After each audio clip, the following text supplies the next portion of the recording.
श्री गणेशाय नमः। आज बुधवार के दिन सुनिए बुधवार व्रत की संपूर्ण कथा। एक समय की बात है, श्री कृष्ण भगवान का विवाह देवी लक्ष्मी जी के साथ निश्चय हो गया। विवाह की तैयारियां होने लगी। सभी देवताओं को निमंत्रण भेजे गए, परंतु गणेश जी को अलग से निमंत्रण नहीं दिया गया। कारण जो भी रहा हो, आप भगवान विष्णु की बारात जाने का समय आ गया। सभी देवतागण अपनी अपनी पत्नियों के साथ विवाह समारोह में आए। उन सब ने देखा कि गणेश जी कहीं नहीं दिखाई देते थे। तब वे आपस में चर्चा करने लगे कि क्या गणेश जी को न्योता नहीं दिया गया। फिर स्वयं गणेश जी ही नहीं आए। सभी को इस बात पर आश्चर्य होने लगा। तभी सबने विचार किया कि क्यों ना श्री गणेश विष्णु भगवान से ही इसका कारण पूछा जाए। विष्णु भगवान से पूछने पर उन्होंने कहा कि हमने गणेश जी की पिताजी भोलेनाथ भगवान जी को न्योता भेज दिया है। यदि गणेश जी अपने पिता के साथ आना चाहते हों तो आ जाएं। अलग से न्योता देने की कोई भी आवश्यकता नहीं थी। और दूसरी बात याद की उनको 1.25 मन मूंग, 1.25 मन चावल, 1.25 मन घी और 1.25 मन लड्डू का भोग दिन भर में चाहिए। यदि गणेश जी नहीं आएंगे तो कोई बात नहीं, दूसरे के घर जाकर इतना सारा खाना पीना अच्छा भी तो नहीं लगता। इतनी वार्ता कर ही रहे थे कि किसी एक ने सुझाव दिया, यदि गणेश जी का भी आ जाएं तो उनको द्वारपाल बनाकर बैठा देंगे कि आप घर का ध्यान रखना। आप तो चूल्हे पर बैठकर धीरे धीरे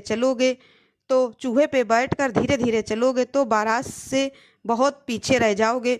सबको यह सुझाव पसंद आ गया। तब विष्णु भगवान ने भी अपनी सहमति दे दी। उन्होंने कहा इतनी ही देर में गणेश जी भी वहां आ पहुंचे और उन्हें समझा बुझाकर घर की रखवाली करने बैठा दिया।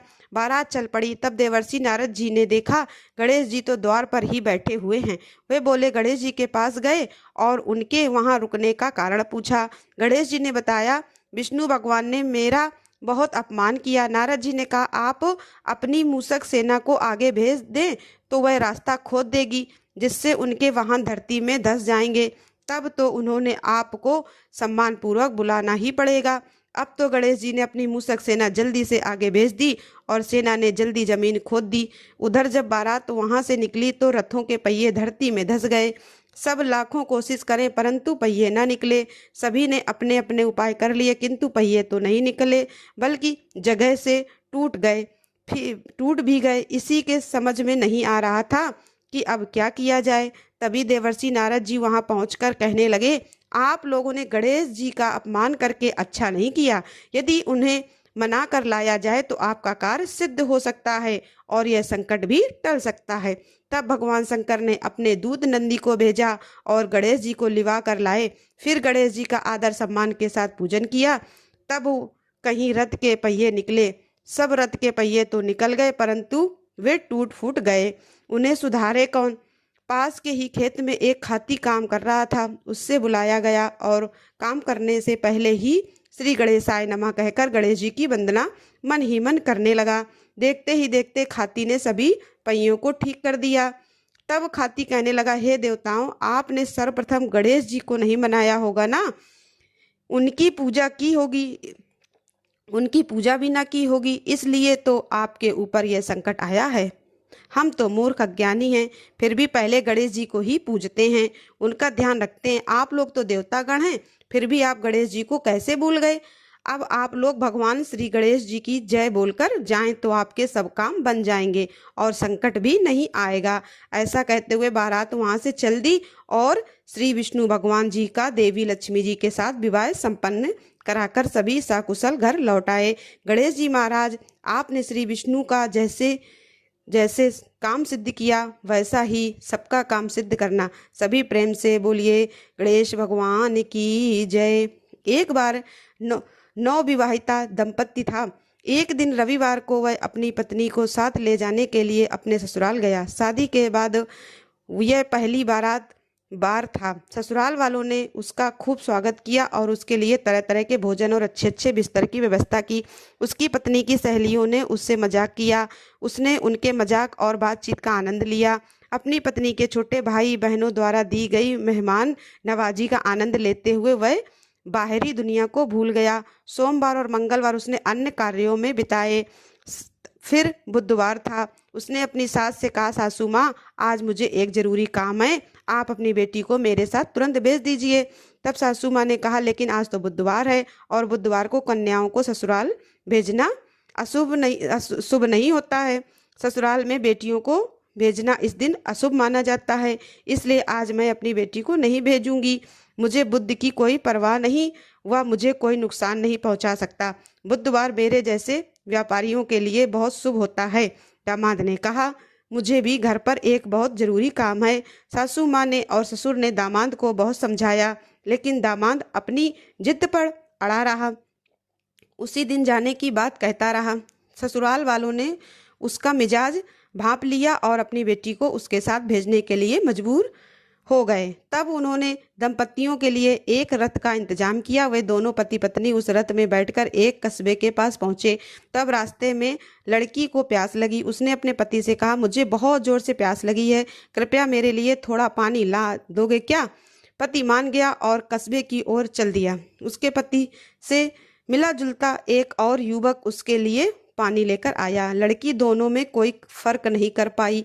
उसने उसे अपना पति समझ लिया और उसे खूब बातें की।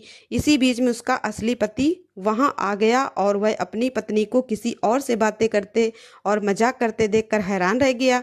वह उसके इस व्यवहार से नाराज हो गया। पत्नी भी अपने पति को जैसे देखने वाले दूसरे व्यक्ति को हाथ में पानी का घड़ा लिए देखकर हैरान रह गई। इतनी ही देर में वे दोनों एक जैसी शक्ल वाले पुरुष आपस में झगड़ा करने लगे। उस महिला को अपनी पत्नी बताने लगे। संयोग से एक को तोहल वहां आया और वह सारा मामला जानना चाहता था। उसने महिला से पूछा, तुम्हारा असली नाम पति कौन है? तुम ही बताओ। महिला ने कहा, मैं तो खुद दुविधा में पड़ गई हूँ। यह दोनों तो एक दूसरे की तरह दिखते हैं। असली पति को अब बहुत दुख हुआ। उसे अपनी सास की बातें याद आ गईं और कोतवाल उन्हें राजा के पास लेकर गया और सारी कहानी बताई। यह सुनकर राजा ने अपने मंत्री को न्याय करने का आदेश दिया। मंत्री ने कोतवाल से कहा, शाम हो चुकी है, इन सबको अलग अलग कोठरियों में बंद कर दो। रात भर कड़ी निगरानी रखो, मैं कल फैसला सुनाऊंगा। अब तो तीनों को अलग अलग कोठरियों में बंद कर दिया गया। रात का घना कोहरा था। पहरेदार गहरी नींद में सो रहा था। उस असली पति बहुत बेचैन था। उसे पछतावा हो रहा था। उसने बड़े जोर से कहा, मैं अहंकार और ससुराल वालों की अवज्ञा के कारण ही आज यह दुख भोग रहा हूँ। बुद्ध देव, हे भगवान, मुझे इस बार क्षमा कर दो। पहरेदार उसकी इस सारी बातों को सुन रहे थे। अगली सुबह मंत्री ने पहरेदारों को बुलवाया और पहरेदारों ने उन दोनों युवकों में से एक युवक के व्यवहार के बारे में बताया। मंत्री ने कहा, जिस व्यक्ति को रात भर बेचैनी रही वही इस महिला का असली पति है और उसकी पत्नी को उसे सौंप दिया जाना चाहिए। वही दूसरा पुरुष जो रात भर चैन से सोता रहा वह असली पति नहीं है। अब इस प्रकार से उन दोनों पति पत्नियों को कोठरी से बाहर कर दिया गया। उन्हें सम्मान के साथ विदा कर दिया गया।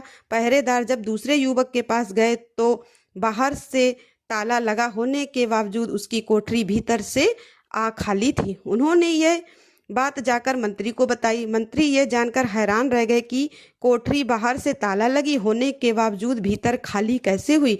अंदर कोई नहीं था। तब वे वरिष्ठ मंत्री के पास गए, उन्हें पूरी बात बताई। वरिष्ठ मंत्री मुस्कुराए और बोले कि लापता कैदी बुद्ध देव हैं, बुधवार को शासन करते हैं। इस व्यक्ति ने बुद्ध के अधिकार को चुनौती दी थी।